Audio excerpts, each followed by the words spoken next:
ನಮಸ್ಕಾರ sir. Sir ನಿಮಗೆ ನಮಸ್ಕಾರ. ಈಗ ನಾವು ಬಂದಿದ್ದೀವಿ ಒಂದೇ ಬೆಡ್ ನಲ್ಲಿ ಮೂರನೇ ಬೆಳೆ ಅಂತ ಕೇಳ್ಪಟ್ಟೆ ಎಲ್ಲ ಕಣ್ಣೆದುರುಗ ನೋಡ್ತಾ ಇದೀನಿ. ನೋಡಿ, ಬೀನ್ಸ್ ಆಗಿದೆ. ಇದಕ್ಕೂ ಮುಂಚೆ ಏನ್ ಬೆಳೆ ಮಾಡಿದ್ರೆ ಈಗ ಪ್ರಸ್ತುತ ನೋಡಿದ್ರೆ ಸೌತೆಕಾಯಿ ಗಿಡ ಆಗಿದೆ. ಇದು ಎಷ್ಟು ದಿನ ಆಗಿದೆ ಸರ್ ಇದಕ್ಕೆ?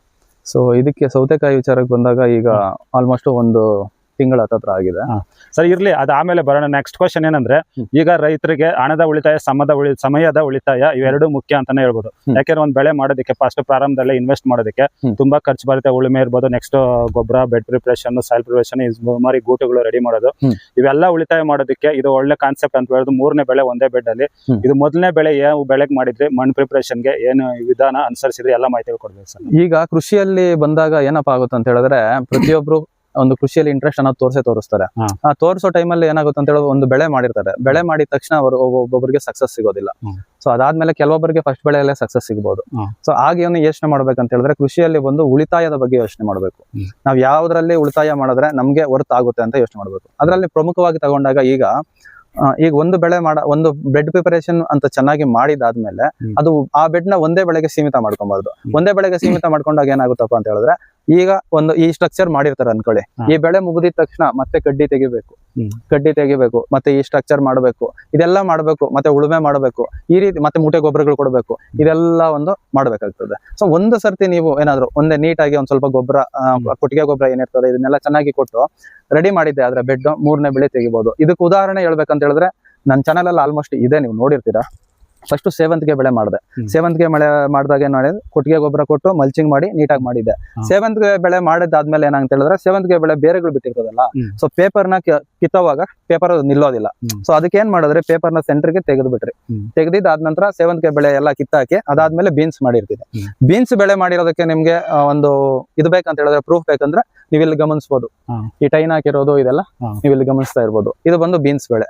ಇದಾದ್ಮೇಲೆ ಏನ್ ಮಾಡಿದ್ರೆ, ಮಳೆಗಾಲ. ಈಗ ಮಳೆಗಾಲದಲ್ಲಿ ಏನಪ್ಪಾ ಅಂತ ಹೇಳಿದ್ರೆ, ಈಗ ಇದೆಲ್ಲ ತೆಗೆದು ಉಳುಮೆ ಮಾಡ್ತೀರಿ, ತಕ್ಷಣ ಇನ್ನೊಂದು ಮಳೆ ಬರ್ತದೆ, ಒಂದು ವಾರ ಬಿಟ್ಟು ಅನ್ಕೊಳ್ಳಿ, ಮತ್ತೆ ಇನ್ನ ಒಂದು ವಾರ ಎಕ್ಸ್ಟೆಂಡ್ ಆಗುತ್ತೆ, ಇನ್ನೊಂದು ಮಳೆ ಆ ವಾರದಲ್ಲಿ ಬಿತ್ತಂದ್ರೆ ಇನ್ನ ಎಕ್ಸ್ಟೆಂಡ್ ಆಗುತ್ತೆ. ಆ ರೀತಿ ಯಾಕೆ ಮಾಡ್ಕೋಬೇಕು? ಈಗೆಲ್ಲ ಸ್ಟ್ರಕ್ಚರ್ ಎಲ್ಲ ರೆಡಿ ಇದೆ.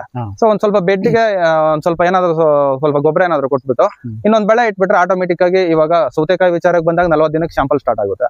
ಸೊ ಎರಡೂವರೆ ತಿಂಗಳಿಗೆಲ್ಲ ನಿಮ್ಗೆ ಬೆಳೆ ಕಂಪ್ಲೀಟ್ ಆಗುತ್ತೆ. ಇದಾದ್ಮೇಲೆ ಬೇಕಾದ್ರೆ ನೀಟಾಗಿ ಉಳುಮೆ ಮಾಡಿ ಮತ್ತೆ ಗೊಬ್ಬರ ಕೊಟ್ಟು ಮತ್ತೆ ಏನಾದ್ರು ಒಂದು ಬೆಳೆನ ಮಾಡ್ಕೋಬಹುದು. ಒಂದೇ ಒಂದು ಕ್ವಶನ್, ಈಗ ಸಕ್ಸಸ್ ರೇಟ್ ತಗೊಂಡ್ರೆ, ಈಗ ಮುಂಚೆ ಸೇವಂತಿ ಬೆಳೆದಿರಾ, ಓಕೆ, ಆಮೇಲೆ ಬೀನ್ಸ್ ಮಾಡಿದಿರಾ, ಮತ್ತೆ ಈಗ ಸೌತೆಕಾಯಿ ಮಾಡಿದಿರಾ, ಇದು ಒಂದು ಬೆಳೆನ ಒಂದ್ ಬೆಳೆಗೆ ನಾವು ಬದಲಾಯಿಸಬೇಕಾದ್ರೆ ಮಿಡ್ಲಲ್ಲಿ ಕೊಡ್ಬೇಕಾಗಿರೋ ಸಮಯ ಮತ್ತು ಯಾವ ತರ ರೀತಿ ಪ್ರಿಪರೇಷನ್ ಮಾಡ್ಕೊಂಡು ಸಮಯ ಅಂತ ಹೇಳಿದ್ರೆ, ಈಗ ನೋಡಿದ್ರೆ ಸೇವಂತಿಗೆ ಬೆಳೆ ಬಂದು ಬೇರ್ಗಳ ಸಮೇತ ನಾವು ತೆಗೆದಾಗ ಏನಾಗುತ್ತೆ, ಮಣ್ಣೆಲ್ಲ ಸ್ವಲ್ಪ ಲೂಸ್ ಆಗಿರ್ತದೆ ಅದರಲ್ಲೇನೆ. ಸೊ ಮಣ್ಣೆಲ್ಲ ಲೂಸ್ ಆದ್ರೇನು ಸಹ ನಾವೇನ್ ಮಾಡ್ಬೇಕು, ಒಂದ್ ಸ್ವಲ್ಪ ಪೇಪರ್ ಕ್ಲೋಸಿಂಗ್ ಅಲ್ಲಿ ಅಂತ ಹೇಳಿದ್ರೆ ಅದನ್ನೇನೋ ನಾವು ಅಗಿತಾ ಎಲ್ಲ ಮಾಡೋ ಅವಶ್ಯಕತೆ ಇರೋದಿಲ್ಲ. ಈಗ ಪೇಪರ್ ಅರ್ಧೋಗಿದ ಕಾರಣಕ್ಕೆ ಏನ್ ಮಾಡಿದ್ರೆ, ಸೆಂಟ್ರಲ್ ಎಲ್ಲ ಒಂದ್ ಸ್ವಲ್ಪ ಮಣ್ಣ ಲೇಬರ್ಸ್ ಇಟ್ಟು ಲೂಸ್ ಮಾಡೋದ್ರೆ, ಲೂಸ್ ಮಾಡಿದ ಅದಾದ್ಮೇಲೆ ಒಂದ್ ಸ್ವಲ್ಪ ಹೊಂಗೆ ಹಿಂಡಿ, ಬೇವಿನ ಹಿಂಡಿ, ಮೈಕ್ರೋನ್ಯೂಟ್ರಿಯೆಂಟ್ಸ್, ಇದು 3 ಮಿಕ್ಸ್ಚರ್ನ ಇದರಲ್ಲಿ ಬೆಡ್ ಮೇಲೆ ಕೊಟ್ಬಿಟ್ಟು ಅದಾದ ನಂತರ ಇದು ಬೀನ್ಸ್ ಬೀಜ ಅನ್ನೋದು ಸೋಯಿಂಗ್ ಮಾಡಿದ್ರೆ, ಅದಾದ್ಮೇಲೆ ಮಾಮೂಲಿ ಗಿಡಕ್ಕೆ ಬೇಕಾಗಿರೋಂತ ಸ್ಟೆಪ್ಸ್ ಏನಿರ್ತದೆ, ಈ ವೈರ್ ಹಾಕೋದಾಗ್ಲಿ ಇದನ್ನೆಲ್ಲ ರೆಡಿ ಮಾಡ್ಕೊಂಡ್ರಿ. ಸೇವಂತಿಗೆಗೆ ಏನಪ್ಪಾ ಅಂತ ಹೇಳಿದ್ರೆ, ಈ ಕಡ್ಡಿಗಳನ್ನ ಸ್ಟಾರ್ಟಿಂಗ್ ಅಲ್ಲಿ ಸೇವಂತಿಗೆಗೆ ಹಾಕ್ಬಿಟ್ಟೆ. ಯಾಕಪ್ಪ ಅಂತ ಹೇಳಿದ್ರೆ, ಸೇವಂತಿಗೆ ಗಿಡ ಗೊತ್ತಿರ್ಬೋದು ನಿಮ್ಗೆ, ಸೈಡ್ ಅಲ್ಲಿ ಬಂದಾಗ ಅಕಸ್ಮಾತ್ ಎಲ್ಲ ಸೈಡ್ ಗಳು ಬಂದ್ರೆ ಓಡಾಡೋದಕ್ಕೆ ತೊಂದರೆ ಆಗುತ್ತೆ, ಅಥವಾ ಮಳೆ ಗಿಳೆ ಬಿದ್ದಾಗ ಮಣ್ಣೆಗಿರುತ್ತೆ. ಸೊ ಈ ರೀತಿಯಲ್ಲಿ ಕಡ್ಡಿ ಹಾಕ್ಬಿಟ್ಟು ಏನ್ ಮಾಡಿದ್ರೆ, ನಾವು ಸೇವಂತಿಗೆ ಗಿಡನ ನೀಟಾಗಿ ಸೈಡ್ ಗಳಲ್ಲಿ ಕಟ್ಬಿಟ್ಟಿದ್ರಿ, ಗಿಡ ಈ ರೀತಿ ಲೈನ್ ಗೆ ಬರ್ದಿರೋ ಇರೋ ತರ. ಸೊ ಈ ಮೆಥಡ್ ನ ಮಾಡ್ಕೊಂಡು ಇವಾಗ ಅದನ್ನೇ ಈಗ ನೆಕ್ಸ್ಟ್ ಬೆಳೆಗೆ ಬೀನ್ಸ್ಗೂ ಆಯ್ತು. ಈಗ ಈ ವೈರೆಲ್ಲ, ಈ ಟೈನ್ ಏನ್ ಹಾಕಿರ್ತೀರಿ, ಇದೆಲ್ಲ ಇದೆಯಲ್ವಾ, ಇದೇ ಬೆಳೆ, ಇದಕ್ಕೆ ನಾವು ಬಳ್ಳಿಗಳನ್ನ ಸರ್. ಈಗ ಆಯ್ತು, ಈಗ ಹಂಗೆ ಹೋಗ್ತಾ ಇರಿ. ಮತ್ತೆ ಇನ್ನೊಂದು ವಿಷಯ ಕೇಳ್ತೀನಿ, ಫಸ್ಟ್ ಬೆಡ್ ಪ್ರಿಪರೇಷನ್ ಯಾವ ತರ ಗೊಬ್ಬರ ತಯಾರಿ ಮಾಡ್ಕೊಂಡಿದ್ರಿ ಅಂತ ತೋರಿಸ್ತೀರಾ ನಮ್ಗೆ? ಗೊಬ್ಬರ ತಯಾರಿ ಬೇಕಂತ ಹೇಳಿದ್ರೆ ಬನ್ನಿ ಹೋಗೋಣ. ಇನ್ನು ಸೇವಂತಿಗೆ ಬೆಳೆಗೆ ಮಾಡಿದಿರಿ ಅನ್ನೋದಕ್ಕೆ ಒಂದು ಇದು ಬೇಕಂತ ಹೇಳಿದ್ರೆ, ನಿಮ್ಗೆ ಪ್ರೂಫ್ ಬೇಕಂತ ಹೇಳಿದ್ರೆ ನೀವು ಇಲ್ಲಿ ಗಮನಿಸಬಹುದು. ಸೇವಂತಿಗೆ ಗಿಡ ಬಂದು ಉಳಿದಿದ್ದ ಸಸಿನ ಇಲ್ಲಿ ಕ್ರೇಟ್ ಅಲ್ಲಿ ಹಾಗೆ ಇಟ್ಟಿದ್ದೆ, ಇದು ಇಲ್ಲೇ ಗಿಡ ಆಗ್ಬಿಟ್ಟಿದೆ. ಕ್ರೇಟ್ ಅಲ್ಲಿ ಅದಲ್ಲೇ ಕ್ರೇಟ್ ಅಲ್ಲಿ ಇರೋದು ಹಾಗೆ ಗಿಡ ಸಿಂಗಲ್ ಗಿಡ ಅಲ್ವಾ ಇದು? ಕ್ರೇಟ್ ಹಂಗೆ ಇದೆ. ಕ್ರೇಟ್ ನೋಡಿ ಇಲ್ಲೇ ಗಮನಿಸಬಹುದು, 1-2-3 ಗಿಡ ಇತ್ತು ಇದ್ರಲ್ಲಿ. ಆ ಕ್ರೇಟ್ ಅಲ್ಲಿ ಹಂಗೆ ಇಟ್ಟಿದ್ದು ಇಲ್ಲೇ ಗಿಡ ಆಗೋಗ್ಬಿಟ್ಟಿದೆ. ಇರ್ಲಿ ಬಿಡಿ, ಅದು ಚಿಗುರ್ಕೊಂಡ್ ಬರ್ತಾ ಇರೋದು, ಮನೆಗೆ ಬಳಕೆ ಮಾಡ್ಕೋಬಹುದು ಅಂತ ಬಿಟ್ಟಿಕ್ಕಿದಿರಾಗೆ. ಸೊ ಇವಾಗ ಗೊಬ್ಬರದ ವಿಚಾರಕ್ಕೆ ಹೋಗೋಣ. ಕೊಟ್ಟಿಗೆ ಗೊಬ್ಬರ ಅದೆಲ್ಲ ಹಂಗೆ ಮಾತು. ನಾವು ಗೊಬ್ಬರಗಳ ವಿಚಾರಕ್ಕೆ ಬಂದಾಗ, ಏಕಾಏಕಿ ಇವಾಗ ಕೊಟ್ಟಿಗೆ ಗೊಬ್ಬರ ಹೊಡಿತೀರಲ್ವಾ, ಒಂದ್ ಕಡೆ ಲಾಟ್ ಮಾಡಿರೋದನ್ನ ತಗೊಂಡ್ಬಂದು ಏಕಾಏಕಿ ತೋಟಕ್ಕೆ ಹಾಕಿದ್ರೇನು ಅಷ್ಟೊಂದು ಬೆನಿಫಿಟ್ ಇರೋದಿಲ್ಲ. ಸೊ ಅದಕ್ಕೆ ಏನ್ ಮಾಡ್ಬೇಕಪ್ಪ ಅಂತ ಹೇಳಿದ್ರೆ, ಒಂದ್ ಕಡೆ ಸ್ಟೋರೇಜ್ ಮಾಡೋದು ಉತ್ತಮ. ಇನ್ನು ನಾನ್ ಮಾಡೋ ಪದ್ಧತಿ ಯಾವ ರೀತಿ ಇರುತ್ತೆ ಅಂತ ಹೇಳ್ಬಿಟ್ಟು ನಿಮ್ಗೊಂದು ಉದಾಹರಣೆ ತೋರಿಸ್ತೀನಿ. ಸೊ ಆ ರೀತಿ ಮೆಥಡ್ ಅಲ್ಲಿ ಮಾಡ್ಕೊಂಡಾಗ ನಿಮ್ಗೆ ಏನಾಗುತ್ತೆ, ನಾವು ಸ್ಟೋರ್ ಮಾಡಿರೋ ಗೊಬ್ಬರ ಒಂದ್ ಸ್ವಲ್ಪ ಚೆನ್ನಾಗಿ ಇದಾಗಿರ್ತದೆ. ಒಂದು ಏನಂತಾರೆ ಡಿಕಂಪೋಸ್ ಆಗಿರ್ತದೆ. ಮತ್ತೆ ಅದ್ರ ಜೊತೆಗೆ ನಾವು ಸೂಕ್ಷ್ಮಾಣುಜೀವಿಗಳು, ಜೈವಿಕ ಶಿಲೀಂಧ್ರಗಳನ್ನ ಇದನ್ನೆಲ್ಲ ಅದ್ರೊಳಗಡೆ ಹಾಕಿ ಇನ್ಕ್ಲೂಡ್ ಮಾಡ್ಬಿಟ್ಬಿಟ್ರೆ ಅದು ಚೆನ್ನಾಗಿ ಬೆಳವಣಿಗೆ ಆಗಿರ್ತದೆ. ಅದನ್ನ ಎತ್ತಿ ಕೊಟ್ಟಾಗ ಇನ್ನಷ್ಟು ಬೆಳೆಗಳು ಫಾಸ್ಟ್ ಆಗಿ ಸಿಗುತ್ತೆ ನಮ್ಮ ಬೇರುಗಳಿಗೆ. ಹೌದು, ಫಾಸ್ಟ್ ಆಗಿ ಸಿಗುತ್ತೆ. ಇನ್ನ ಅದಕ್ಕೆ ಉದಾಹರಣೆ ಗೊಬ್ಬರ ಸ್ಟೋರೇಜ್ ಬಂದು ಯಾವ ರೀತಿ ಮಾಡಿರ್ತೀರ ಅಂತ ಹೇಳ್ಬಿಟ್ಟು ಈಗ ನೋಡೋಣ ಬನ್ನಿ. ಅದು ನೆಕ್ಸ್ಟ್ ಸರ್, ಇದು ಗೊಬ್ಬರನ ಬಿಸಿಲಲ್ಲಿ ಇಡಬಾರ್ದು ಅಂತ ಹೇಳ್ತಾರೆ. ಬಿಸಿಲಲ್ಲಿ ಇಡಬಾರ್ದು ಅಂತ ಹೇಳಿದ್ರೆ ಅದಕ್ಕೆ ನಾವು ಸಾಯಿಲ್ ನ ಮಲ್ಚ್ ಮಾಡಿ ಅದಕ್ಕೆ ಅವಾಗ ನೀರ ಒಂದ್ ಸ್ವಲ್ಪ ಇದ್ ಮಾಡ್ತಾರೆ, ಸಾಯಿಲ್ ನ ಕವರ್ ಮಾಡಿದ್ರೆ. ನಾವು ಉದಾಹರಣೆ ನೋಡೋದಾದ್ರೆ ಇಲ್ಲಿ ಈ ಪ್ರಥಮ ಹಂತದಲ್ಲಿ ನೋಡ್ರಿ, ಇದೆಲ್ಲ ಮಿಕ್ಸ್ ಆಗಿದೆ. ಇಲ್ಲಿ ನೋಡ್ತಿರ್ಬೋದು, ಇದು ಬಂದು ಕೊಟ್ಟಿಗೆ ಗೊಬ್ಬರ. ಈ ಸಗಣಿ ಏನಿದೆ ಇದೆಲ್ಲ ಕೊಟ್ಟಿಗೆ ಗೊಬ್ಬರ. ಇದಾದ್ಮೇಲೆ ಏನಾಗುತ್ತೆ, ಮಣ್ಣು ಒಂದ್ ಸ್ವಲ್ಪ ನಮ್ ಸಾಯಿಲು ಒಂದ್ ಸ್ವಲ್ಪ ಫಲವತ್ತತೆ ಸ್ಮೂತ್ ಆಗಿ ಇರ್ಬೇಕಲ್ಲ ಮಣ್ಣು. ಇದು ಬಂದು ಕೋಳಿದು ಒಟ್ಟು ಗೊಬ್ಬರ ಅಂತಾರೆ. ಭತ್ತದ ಹೊಟ್ಟೆ ಏನಿರ್ತದೆ ಅದು, ಅದರ ಮೇಲೆ ಬಂದು ಹೊಸ ಮಣ್ಣು ಲೇಯರ್ ಒಂದು ನೋಡ್ತಿರ್ಬೋದು, ರೆಡ್ ಸಾಯಿಲ್. ಸೊ ಫಸ್ಟ್ ಏನ್ ಮಾಡ್ಬೇಕಂತ ಹೇಳಿದ್ರೆ ಕೊಟ್ಟಿಗೆ ಗೊಬ್ಬರ ಹೊಡಿಬೇಕು. ಕೊಟ್ಟಿಗೆ ಗೊಬ್ಬರ ಹೊಡೆದಿದ್ದಾದ್ಮೇಲೆ ಟ್ರೈಕೋಡರ್ಮಾ, ಸೂಡೋಮೋನಾಸ್, ಅಜೋಸ್ಪೈರಿಲಮ್ ಏನು ಜೈವಿಕ ಶಿಲೀಂಧ್ರಗಳು ಇರ್ತದೆ ಅದನ್ನ ಇದ್ರಲ್ಲಿ ಹಾಕ್ಬಿಟ್ಬಿಟ್ರೆ ಏನಾಗುತ್ತೆ, ನಮ್ಮ ಬೆಳೆನಲ್ಲಿ ಪ್ರಾಥಮಿಕ ಹಂತಗಳಲ್ಲಿ ಬರುವಂತ ಶಿಲೀಂಧ್ರಗಳಿಂದ ಬರುವಂತ ತೊಂದರೆ ಆಗ್ಲಿ, ಬ್ಯಾಕ್ಟೀರಿಯಾ ಅಂತ ಬರುವಂತ ತೊಂದರೆಗಳಾಗ್ಲಿ, ಇದೆಲ್ಲ ಬಂದು ಒಂದ್ ಸ್ವಲ್ಪ ಕ್ಲಿಯರ್ ಆಗುತ್ತೆ. ಈಗ ಗೊಬ್ಬರ ಸ್ಟೋರ್ ಮಾಡುವಾಗ ಇದ್ರ ಮೇಲೆ ಚೆಲ್ಲಿ ಬಿಟ್ಬಿಟ್ರೆ ಅದು ಒಂದಿಷ್ಟು ಅದೇ ಮಲ್ಟಿಪ್ಲೈ ಆಗ್ತಾ ಹೋಗ್ತಾ ಇರುತ್ತೆ. ಏನಂತ ಹೇಳಿದ್ರೆ ಆಗಾಗ ಒಂದ್ ಸ್ವಲ್ಪ ಇದನ್ನ ನೆನ್ಸ್ಕೊಳ್ತಾ ಇದ್ರೆ ಇನ್ನ ಚೆನ್ನಾಗಿರ್ತದೆ, ತೇವಾಂಶ. ಇವಾಗ ಒಂದು 3 ತಿಂಗಳು ಆ ರೀತಿ ಇಲ್ಲಿ ಸ್ಟೋರ್, ಈಗ ಆಲ್ರೆಡಿ ಸ್ಟೋರ್ ಆಗಿದೆ ಇಲ್ಲಿ. ಇದನ್ನ ಏನ್ ಮಾಡ್ತೀರಿ, ಈಗ ಈ ಬೆಳೆ ಮುಗಿದ ತಕ್ಷಣ ನೀಟಾಗಿ ಎಲ್ಲ ಮಿಕ್ಸ್ ಮಾಡಿ ತೋಟಕ್ಕೆ ಕೊಟ್ಬಿಡ್ತೀರಿ. ಈಗ ಹೊಸ ಮಣ್ಣಲ್ಲಿ ಬಂದು ರಿಕವರ್ ಚೆನ್ನಾಗಿರುತ್ತೆ. ಅದ್ರ ಜೊತೆಗೆ ಜೈವಿಕ ಶಿಲೀಂಧ್ರಗಳೆಲ್ಲ ಚೆನ್ನಾಗಿ ಬೆಳವಣಿಗೆ ಆಗಿರ್ತದೆ. ಮತ್ತೆ ಈ ಒಟ್ಟು ಗೊಬ್ಬರ ಕೊಡೋದ್ರಿಂದ ಒಂದ್ ಸ್ವಲ್ಪ ಮಣ್ಣು ಲೂಸ್ ಆಗಿರ್ತದೆ. ಈ ರೀತಿ ಮೆಥಡ್ ಅಲ್ಲಿ ಮಾಡಿ ಕೊಟ್ಟಾಗ ನಾವು ಒಂದು ವರ್ಷಗಳ ಕಾಲ ಒಂದು 3 ರಿಂದ 4 ಬೆಳೆವರೆಗೂ ನೀಟಾಗಿ ತಗೋಬಹುದು. ಇದು ನನ್ನ ಮೆಥಡ್. ಕೆಲವೊಬ್ರು ಯಾವ್ಯಾವ ರೀತಿ ಮಾಡ್ತಾರೋ ಗೊತ್ತಿಲ್ಲ, ನನಗಿಂತ ಅಡ್ವಾನ್ಸ್ ಆಗಿ ಮಾಡೋ ರೈತರು ಇರ್ತಾರೆ. ಅಂತವ್ರು ಯಾರಾದ್ರೂ ಇದ್ರೆ ದಯವಿಟ್ಟು ಕಾಮೆಂಟ್ ಬಾಕ್ಸ್ ಅಲ್ಲಿ ಬಂದು ಒಂದು ಕಾಮೆಂಟ್ ಆಗ್ರಿ, ಯಾವ ರೀತಿ ಇನ್ನ ಅಂದ್ರೆ ಯಾವ ರೀತಿ ಇನ್ನ ವಿಭಿನ್ನವಾಗಿ ಯಾವ ರೀತಿ ಮಾಡ್ಬೋದು ಅಂತ ಹೇಳ್ಬಿಟ್ಟು ಯಾರಾದ್ರೂ ಕಾಮೆಂಟ್ ಮಾಡೋರಿದ್ರೆ ಕಾಮೆಂಟ್ ಮಾಡಿ. ಒಬ್ರಿಗಿಂತ ಒಬ್ರು ಇದ್ದೇ ಇರ್ತಾರೆ. ನೆಕ್ಸ್ಟ್ ಇದಕ್ಕೆ ಬಂದ್ರೆ, ಅಂದ್ರೆ ಈ ಬೆಳೆ ಕೃಷಿಗೆ ಬಂದ್ರೆ ಸೌತೆಕಾಯಿ ಗಿಡದ ಪ್ರಕಾರ ಈ ಹಂತದಲ್ಲಿ ಎಷ್ಟು ದಿನ ಆಗಿದೆ, ಯಾವ ರೋಗಗಳು ಬರ್ಬೋದು, ಯಾವ ಮೆಡಿಸಿನ್ ಸ್ಪ್ರೇ ಮಾಡ್ಬೇಕಾಗುತ್ತೆ? ಈಗ ನಾನು ಅದು ಡೇಟು ನಾನು ಮೇ ಬಿ ಮರ್ತಿದ್ದೇನೆ, ಅಂದಾಜು ಹೇಳ್ಬೋದು. ಅಂದಾಜು ಒಂದು 25 to 30 ಡೇಸ್ ಆಗಿದೆ. ಈಗ ಆಲ್ಮೋಸ್ಟ್ 10 ಡೇಸ್ ಅಲ್ಲಿ ಬರುತ್ತೆ. ಅದೇ ಇನ್ನೊಂದು 10 ಡೇಸ್ ಇಲ್ಲ, ಒಂದು 15 ಡೇಸ್ ಒಳಗಡೆ ನಮ್ಗೆ ಇದು ಬರ್ಬೋದು. ಈಗ ಫ್ಲವರಿಂಗ್ ಆಲ್ಮೋಸ್ಟ್ ನೋಡಿ ಕೆಳಗಡೆ ಅಲ್ಲಿ ಸ್ಟಾರ್ಟ್ ಆಗಿದೆ ಅಲ್ವಾ, ಇಲ್ಲಿ ಲೀಫ್ ಮೈನರ್ ಸ್ಟಾರ್ಟ್ ಆಗಿದೆ. ಇಲ್ಲಿ ನೋಡಿ, ಇಲ್ಲಿ ಫ್ಲವರಿಂಗ್ ಸ್ಟಾರ್ಟ್ ಆಗಿದೆ. ಈಗ ಅದೇ ಇನ್ನೊಂದು 15-20 ದಿನದೊಳಗಡೆ ಆಲ್ಮೋಸ್ಟ್ ಎಲೆನಲ್ಲಿ ಲೀಫ್ ಮೈನರ್ ಇದೆ ಅಲ್ಲ? ಇದೆ ಸರ್. 8 ನಿಮಿಷ ಆಗಿದೆ. ಹೇಳಿ ಸರ್, ಅದೇ ಲೀಫ್ ಮೈನರ್. ನೀವು ಪ್ರಾಥಮಿಕ ಹಂತದಲ್ಲಿ ಬಂದು ಏನಪ್ಪಾ ಅಂತ ಹೇಳಿದ್ರೆ, ನಾವು ಸಸ್ಯ ಆಗ್ಲಿ ಬೀಜ ಆಗ್ಲಿ ನಾಟಿ ಮಾಡಿದಾಗ ನಿಮ್ಗೆ ಗೊತ್ತೇ ಇರುತ್ತೆ, ವೈಟ್ ಫ್ಲೈ ಅನ್ನೋದು, ಬಿಳಿ ನೊಣ ಇರ್ತದೆ, ಮತ್ತೆ ಹಸಿರು ಸೊಳ್ಳೆ ಇರ್ತದೆ. ಇದು ಬಂದು ಯಥೇಚ್ಛವಾಗಿ ಬರ್ತದೆ. ಇದೇ ಏನಪ್ಪಾ ಅಂತ ಹೇಳಿದ್ರೆ, ಬಂದು ಗಿಡದಲ್ಲಿ ಈ ಚಿಗುರಲ್ಲಾಗ್ಲಿ ಮತ್ತೆ ಎಲೆ ಕೆಳಗಡೆ ಆಗ್ಲಿ ಕುತ್ಕೊಂಡು ರಸ ಇರ್ತಾ ಇರ್ತದೆ. ಆ ರೀತಿ ರಸ ಇರೋವಾಗ ಏನಾಗುತ್ತೆ, ನಮಗೆ ಕ್ಲಿಯರ್ ಆಗಿ ಬರೋದಿಲ್ಲ. ಎಲೆಗಳು ಅನ್ನೋದು ಏನಿರ್ತದೆ ಸ್ವಲ್ಪ ಎಳ್ಕೊಂಡಂಗ್ ಬರ್ತದೆ.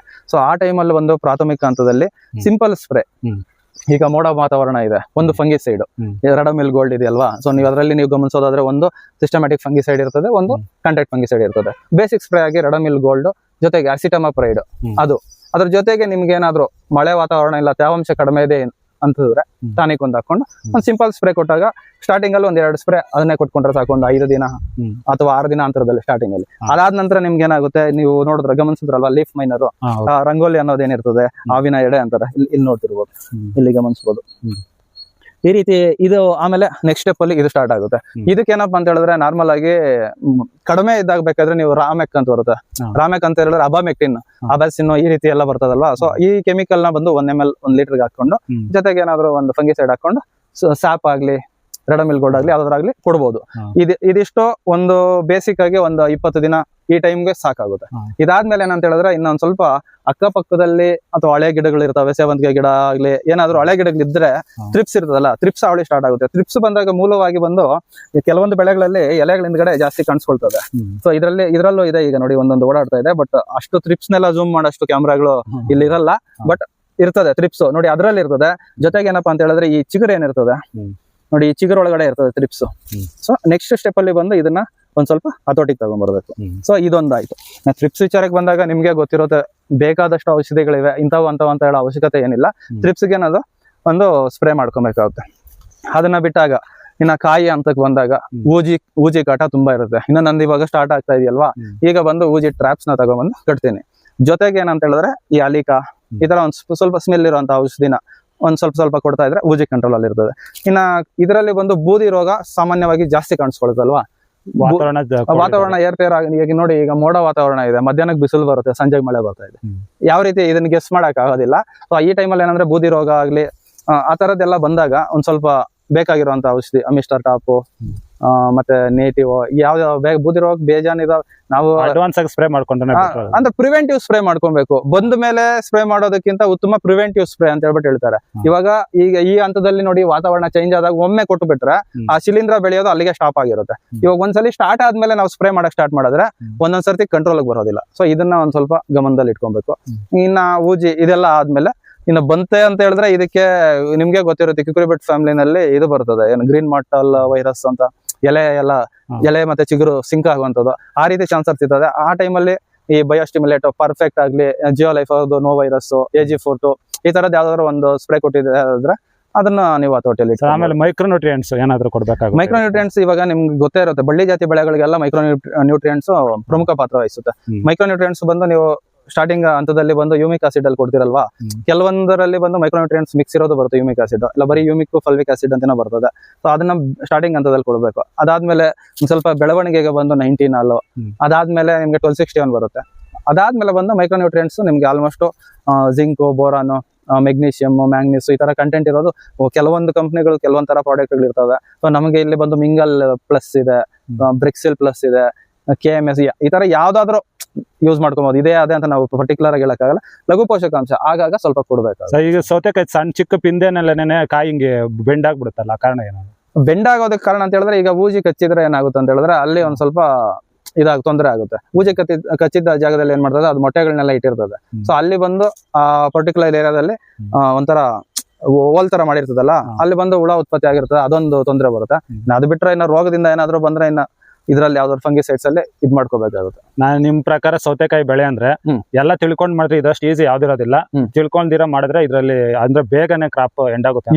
ಇನ್ನೊಂದು ಮುಖ್ಯವಾದ ವಿಚಾರ ನಾನು ಫಸ್ಟ್ ಹೇಳ್ಬಿಡ್ತೀನಿ. ಸೌತೆಕಾಯಿ ಬೆಳೆ ಅನ್ನೋದು ನಾನು ಇದೇ ಫಸ್ಟ್ ಟೈಮ್ ಮಾಡ್ತಾ ಇರೋದು. ನಾನು ಇಷ್ಟ ದಿನದಿಂದ ನಾನು ಬೆಳೆದಿರ್ಲಿಲ್ಲ, ಇದೇ ಫಸ್ಟ್ ಟೈಮ್ ಮಾಡ್ತಾ ಇರೋದು. ನೋಡೋಣ, ನಾನು ಒಮ್ಮೆ ಬೆಳೆದ್ ಬಿಡೋಣ. ಯಾಕಂತ ಹೇಳಿದ್ರೆ ಸ್ಟ್ರಕ್ಚರ್ ಎಲ್ಲ ಇದೆ, ಬಜೆಟ್ ಕಡಿಮೆ ಅಲ್ವಾ, ಅದಕ್ಕೆ ಟ್ರೈ ಮಾಡೋಣ ಅಂತ ಮಾಡಿದೀನಿ. ಮಾಹಿತಿಯಲ್ಲಿ ಏನಾದ್ರು ಸಣ್ಣ ಪುಟ್ಟ ದೋಷಗಳಿದ್ರೆ ಮನ್ಸ್ಗೂ ಹಾಕೊಂಬೇಡಿ, ತಲೆಗೂ ಹಾಕೊಂಬೇಡಿ, ಅದನ್ನ ಬಿಟ್ಬಿಡಿ ಅಷ್ಟೇ. ಏನಾದ್ರು ತಪ್ಪಿದ್ರೆ ಬಂದು ಕಾಮೆಂಟ್ ಬಾಕ್ಸ್ ಅಲ್ಲಿ ನೀಟಾಗಿ ಕಾಮೆಂಟ್ ಮಾಡ್ರಿ, ಕೆಟ್ಟದಾಗ ಕಾಮೆಂಟ್ ಮಾಡ್ಬೇಡಿ. ಆಮೇಲೆ ಕೆಲವರು ಇದ್ರ ತಾತನ ತರ ನಾನು ಬೆಳೆದಿದ್ದೀನಿ, ಇದ್ರ ಅಪ್ಪನ ತರ ಬೆಳೆದಿದ್ದೀನಿ ಅಲ್ಲ, ಇದ್ರ ಅಪ್ಪನ ತರ ಅಲ್ಲ, ಇವ್ರ ಅಪ್ಪನ ಅವ್ರ ಅಪ್ಪನ ತರನು ಬೆಳೆಯೋರು ಇದಾರೆ. ನಾನು ಅದನ್ನ ಹೇಳಕ್ ಬಂದಿಲ್ಲ. ಇಲ್ಲಿ ಬೇಸಿಕ್ ಆಗಿ ನಾವು ಮಾಡೋ ಮೆಥಡ್ ನ ಯಾರೋ ಪುಟ ರೈತರಿಗೆ ಯಾರಿಗಾದ್ರೂ ಯೂಸ್ ಆಗ್ಬೋದು. ಅವ್ರ ಅಪ್ಪನು ಅವ್ರ ತಾತನ ತರ ಬೆಳೆದಿರೋರು ಯಾವನು ಬಂದು ಕ್ಯಾಮ್ರಾ ಮುಂದೆ ಮಾಹಿತಿ ಕೊಡ್ರಿ ಅಂತ ಕೇಳ್ಕೊಂಡ್ರೇನು ಹೋಗ್ಬಿಟ್ಟು ಇಲ್ಲ ಹೋಗಪ್ಪ ಇಡೀ ಬೇಡ, ಬೆಳೆಗ್ ದೃಷ್ಟಿ ಆಗುತ್ತೆ. ಇವಾಗ ನೀನು ಎಲ್ಲಾ ವಿಡಿಯೋಗಳು ಹಿಡ್ದಾಕ್ತಿ, ಎಲ್ಲವನ್ನೂ ಬೆಳಿತಾನೆ, ಆಮೇಲೆ ರೇಟ್ಗಳು ಎಲ್ಲಿ ಬರ್ತದೆ ಅಂತ ಈ ಕ್ವಶನ್ ಮಾಡೋ ಅಂತ ರೈತರು ಇದಾರೆ. ಅರ್ಥ ಆಯ್ತಾ? ಸೊ ಅದಕ್ಕೆ ಅಪರೂಪಕ್ಕೆ ಕರೆದ ಇನ್ಫಾರ್ಮೇಶನ್ ಕೊಡೋ ರೈತರು ಕಡಿಮೆ ಇದಾರೆ, ಬಟ್ ಕೊಡ್ತಾರೆ ಕೆಲವೊಬ್ರು. ಬನ್ನಿ ಸರ್, ನಮ್ಮಿಂದ 4 ಜನಕ್ಕೆ ಉಪಯೋಗ ಆಗುತ್ತಂದ್ರೆ ಮಾಡೋಣ ಅಂತ ಕೊಡೋರು ಇದಾರೆ, ಈ ರೀತಿ ನೆಗೆಟಿವ್ ಆಗಿ ಹೇಳಿ ಕಳ್ಸೋರು ಇದಾರೆ. ಸೊ ಇದ್ರ ಮಧ್ಯೆ ಒಂದು ಪುಟ್ಟ ಮಾಹಿತಿ ಒಂದು ಅಷ್ಟು ಜನಕ್ಕೆ ಯೂಸ್ ಆಗ್ಲಿ ಅಂತ ನಾವು ಕೊಡ್ತಾ ಇರೋದು ಅಷ್ಟೇ. ಅದನ್ನ ಬಿಟ್ಬಿಟ್ಟು ಇಲ್ಲೇನು ದೊಡ್ಡದು ನಾನು ಪಂಟನು, ನಾನು ತೋಪು, ನೇನ್ ತೋಪು ಅದೆಲ್ಲ ಏನಿಲ್ಲ. ನನ್ನ ಏನೇನ ಮರಕ್ಕಿಂತ ಮರ ದೊಡ್ಡದು, ರೈತನಿಗಿಂತ ರೈತ ದೊಡ್ಡವನು, ಅವನಿಗಿಂತ ಅವ್ರ ಅಪ್ಪನಂತ ರೈತನ ಎಲ್ಲೋ ಒಂದ್ ಕಡೆ ಇರ್ತಾನೆ, ಅವ್ನ್ ಯಾರಿಗೂ ಕಾಣಿಸಿರೋದಿಲ್ಲ ಅಷ್ಟೇ. ಕಾಣಿಸಿರೋನ್ ಮಾತ್ರ ನಾನ್ ಮಾಡಿದೀನಿ ಅಂತ ಕೊಚ್ಕೊಬಹುದು. ಇದು ಮಾಹಿತಿಗಾಗಿ ಮಾತ್ರ ನಾನ್ ಬೆಳೆದಿದ್ದೀನಿ ಅಂತ ಹೇಳ್ಬಿಟ್ಟು ಅಲ್ಲ. ಓಕೆನಾ? ಇದನ್ನೆಲ್ಲ ತಗೊಂಡ್ಬರ್ಬಾರ್ದು, ಜಾಸ್ತಿ ಓವರ್ ಪರ್ಸನಲ್ ಆಗ್ತದೆ. ಇನ್ನ ಗೊಬ್ಬರಗಳು ಹೇಳನಲ್ಲ, 1261 ಆದ್ಮೇಲೆ ಮೈಕ್ರೋ ನ್ಯೂಟ್ರಿಯೆಂಟ್ಸ್, ಮತ್ತೆ 13-40-13 ಅಂತ ಬರುತ್ತೆ. ಒಂದು ಹೂವಿನ ಹಂತದಲ್ಲಿ ಕೊಟ್ರೆ ಚೆನ್ನಾಗಿರುತ್ತೆ. ಆಮೇಲೆ 13-0-45 ಗೊತ್ತೇ ಇರುತ್ತೆ ನಿಮ್ಗೆಲ್ಲ, ಒಂದ್ ಸ್ವಲ್ಪ ಕಾಯಿ ಬಲಿಯೋದಕ್ಕೂ ಸಹಕಾರಿಯಾಗಿರುತ್ತೆ, ಗಿಡ ಬೆಳವಣಿಗೆಗೂ ಆಗುತ್ತೆ. ಇನ್ನ ಬೂಸ್ಟ್ ನ ಕೊಡ್ತಾರೆ ಕೆಲವೊಬ್ರು. ಮತ್ತೆ ಇನ್ನ ಬೂಸ್ಟ್ ಕೊಟ್ರೆ ಲೈಫ್ ಕಡಿಮೆ ಅಂತಾರೆ. ಬೂಸ್ಟ್ ಕೊಟ್ರೆ ಏನಾಗುತ್ತೆ ಅಂತ ಹೇಳಿದ್ರೆ ನಿಮಗೆ ಫ್ಲವರ್ ಸೆಟ್ಟಿಂಗ್ ಆಗಿರೋದೆಲ್ಲ ಕಾಯಿ ದಪ್ಪ ಬೇಗ ಬರ್ತದೆ, ಬಟ್ ಏನಂದ್ರೆ ಗಿಡ ಸಿಂಕ್ ಆಗೋಗುತ್ತೆ. ಸೊ ಬೂಸ್ಟ್ ಎಲ್ಲ ಬಂದು ಬೆಳೆಗಳು ಒಂದು 60% 70% ಆದ್ಮೇಲೆ ಕೊನೆ ಹಂತಗಳಲ್ಲಿ ಸೈಜು ಅಂತ ಬರ್ದಿರಿ ಇದ್ದಾಗ ಯೂಸ್ ಮಾಡೋದು ಉತ್ತಮ, ನನ್ನ ಅನಿಸಿಕೆ ಸರ್. ಆಮೇಲೆ ಇನ್ನೊಂದು ಖರ್ಚಿನ ವಿಚಾರ ಕೊನೆದಾಗ ಒಂದೊಂದು ಚಿಕ್ಕ ಪ್ರಶ್ನೆ. ಫಸ್ಟ್ ಬೆಡ್ ಪ್ರಿಪರೇಷನ್ಗೆ, ಗೂಟುಗಳ ತಂಗುಸ್ಗೆ ಎಷ್ಟು ಖರ್ಚು ಮಾಡಿದೀರಾ? ನೆಕ್ಸ್ಟ್ ಸೇವಂತಿಗೆ ನಾನು ಕೇಳ್ತಿರೋದು. ನೆಕ್ಸ್ಟ್ ಬೀನ್ಸ್ಗೆ ಎಷ್ಟು ಖರ್ಚು ಮಾಡಿದ್ರೆ, ಸೌತೆಕಾಯಿಗೆ ಎಷ್ಟು ಖರ್ಚು ಮಾಡಿ? ಅದು ಆ ರೀತಿ ಹೇಳೋದಕ್ಕಾಗೋದಿಲ್ಲ. ಈಗ ಬೆಡ್ ಪ್ರಿಪರೇಷನ್ಗೆ ಬಂದಾಗ ಇದು ಉಳುಮೆಗೆ ಒಂದು 4,000, ಗೊಬ್ಬರ ಕೊಟ್ಟಿಗೆ ಗೊಬ್ಬರ ವಿಚಾರಕ್ಕೆ ಬಂದಾಗ ಒಂದು 5 ಟ್ಯಾಕ್ಟ್ರಿ ಗೊಬ್ಬರ, ಮತ್ತೆ ಕೋಳಿ ಗೊಬ್ಬರ 1 ಟ್ಯಾಕ್ಟ್ರಿ. ಗೊಬ್ಬರದೆಲ್ಲ ಒಂದು 40,000 ಕೊಟ್ಟಿಗೆ ಗೊಬ್ಬರದ್ದು. ಇನ್ನ ಮೂಟೆ ಗೊಬ್ಬರಗಳದೆಲ್ಲ ಒಂದು 4-5 ಸಾವಿರ. ಅದ್ರ ಜೊತೆಗೆ ಇನ್ನು ಪೇಪರ್ದು ಒಂದು 7,000 7,500 3 ರೋಲ್ ಆಗುತ್ತೆ. ಹಿಂಗೆ ಹಿಂಗ್ ಅಲ್ಲ, ಇದು ನಾನು ಬೇಸಿಕ್ ಆಗಿ ನೀವು ಸೇವಂತಿಗೆ ಮಾಡಿರೋದು ಇಷ್ಟು ಖರ್ಚು ಬೇಸಿಕ್. ಒಟ್ಟಾರೆ ಅದೆಲ್ಲ ಅದೆರಡು ಬಂದು ಇವು ಬೇರೆಗೆ ಒಂದು ಉಳಿತಾಯ 50-60 ಸಾವಿರ ಇಟ್ಕೊಳ್ರಿ ಹಾ. ಬೇಸಿಕ್ ಒಂದು ಬೆಳೆ ಬೀಳೋ ಅಷ್ಟೊತ್ತಿಗೆ. ಹಾ. ಇನ್ನ ಕಡ್ಡಿ ವಿಚಾರಕ್ಕೆ ಬಂದಾಗ ಇದೆಲ್ಲ ಹಳೆ ಕಡ್ಡಿಗಳು, ಇದೆಲ್ಲ ನಾನು ಲಾಸ್ಟ್ ಟೊಮೊಟೊ ತಗೊಂಡ್ಬಂದಿರೋ ಹಾ. ಕಡ್ಡಿಗಳ್ದೇನ್ ಲೆಕ್ಕ ಇಲ್ಲ. ಬೇಸಿಕ್ ಒಂದು ಲ್ಯಾಂಡ್ ರೆಡಿ ಆಗೋ ಅಷ್ಟರಲ್ಲಿ ಬಂದು ಒಂದು 55 ರಿಂದ 60 ಸಾವಿರ. ಇದನ್ನ ಏನ್ ಕೇಳಿದೆ ಅಂದ್ರೆ ಇವಾಗ 50-60 ಸಾವಿರ ಎರಡು ಬೆಳೆ ಮಾಡೋದಕ್ಕೆ ಉಳಿತಾಯ ಆದಂಗ ಆಗಿದೆ ಅಲ್ವಾ? ಬರೀ ಈಗ ಬೀನ್ಸ್ ಬಂದು ನಾನೇನೋ ಮಾಡಿಲ್ಲ, ಬರೀ ಸುಮ್ನೆ ಸ್ವಲ್ಪ ಬೆಡ್ ಲೈಟ್ ಆಗಿ ಇಂಡಿಗಳು ಕೊಟ್ಟೆ. ಹ್ಮ್. ಇದು ಏನು ವೈರ್ ಹಾಕಿ ಈ ವೈರ್ಗಳನ್ನ ಹೇಳ್ಕೊಂಡಿದೀನಿ. ಕಡ್ಡಿ ಎಲ್ಲ ಸೇವಂತಿಗೆಗೆ ಹಾಕಿದ್ದು. ಇದಕ್ಕೆ ಸಂಪೂರ್ಣವಾಗಿ ಸೌತೆಕಾಯಿ ಗಿಡಕ್ಕೆ ಕಡಿಮೆ ಆಗಿದೆ budget ನಿಮ್ಗೆ. ಸೌತೆಕಾಯಿ ಗಿಡಕ್ಕೆ ಬೀಜ ಹಾಕಿದೀನಿ, ಬೀಜ ಹಾಕಿದ್ದೀರಾ? ಡ್ರಿಪ್ ಗೊಬ್ಬರ ಒಂದ್ 2 ಸರ್ತಿ ಕೊಟ್ಟಿದ್ದೀನಿ, ಸ್ಪ್ರೇ 2 ಕೊಟ್ಟಿದ್ದೀನಿ. ಹ್ಮ್. ಅಷ್ಟ್ ಬಿಟ್ರೆ ಇನ್ನ ಏನು ಕೊಟ್ಟಿಲ್ಲ. ಅದಕ್ಕೆ ಅಷ್ಟೇ ಲೆಕ್ಕಾಚಾರ. ಇದಕ್ಕೆ ಈ ಬೆಳೆಗೆ ಏನೋ ಒಂದು 5,000 ರೂಪಾಯಿ ಆಗಿಲ್ಲ ಇನ್ನ, ಅಷ್ಟೇ. ಇದು ಈಗ ಸದ್ಯಕ್ಕೆ ಬೆಲೆ ಚೆನ್ನಾಗಿದೆ. ಇದೇ ಬೆಲೆ ಈಗ ಸದ್ಯಕ್ಕೆ ಬೆಲೆ ಹೆಂಗಾದ್ರೂ ಇರ್ಲಿ, ಬೆಳೆ ಮಾಡೋಣ. ಬೆಲೆ ಇದೇ ತರ ಬೆಲೆ ನಿಮ್ಗೆ ಸಿಗ್ಲಿ ಅಂತ ನಾವು ಕೇಳ್ಕೊಂತೀವಿ. ನಮ್ಮ ವೀಕ್ಷಕರಿಗೆ ಮತ್ತು ನಿಮ್ಮ ವೀಕ್ಷಕರಿಗೆ ಇನ್ಫಾರ್ಮೇಶನ್ ಕೊಟ್ಟಿದ್ದಕ್ಕೆ ನಮ್ಮ ಕಡೆಯಿಂದ ನಿಮ್ಗೆ ಧನ್ಯವಾದಗಳು. ನಮ್ಮೆಲ್ಲ ವೀಕ್ಷಕರು ಯಾರಾದ್ರೂ ಆಗ್ಲಿ, ರೈತರು ಅಷ್ಟೇ ಪೇಶನ್ಸ್ ಇಂದ ಮಾಡ್ರಿ. ಒಂದೇ ಸಲ ಬರೋದಿಲ್ಲ, ಒಂದೊಂದ್ಸಲಿ ಕಳ್ಕೊಂತೀರಿ, ಒಂದೊಂದ್ಸಲಿ ಬರ್ತದೆ. ಸ್ವಲ್ಪ ಪೇಶನ್ಸ್ ಇಂದ ವೆಯ್ಟ್ ಮಾಡಿದ್ರೆ ಸಕ್ಸಸ್ ಅನ್ನೋದು ಇರ್ತದೆ. ಮೊದ್ಲು ಏನಪ್ಪಾ ಅಂತ ಹೇಳಿದ್ರೆ ದೊಡ್ಡ ರೈತರು ಸ್ವಲ್ಪ ಮಾಡೋರು ಚಿಕ್ಕದಾಗ ಮಾಡಿದ್ರೆ ಚೆನ್ನಾಗಿರ್ತದೆ ಅಂತ ನನ್ನ ಅನಿಸಿಕೆ. ನೋಡೋಣ ಏನೇನಾಗುತ್ತೋ ಮುಂದಕ್ಕೆ. ಎಲ್ಲರಿಗೂ ನಮಸ್ಕಾರ.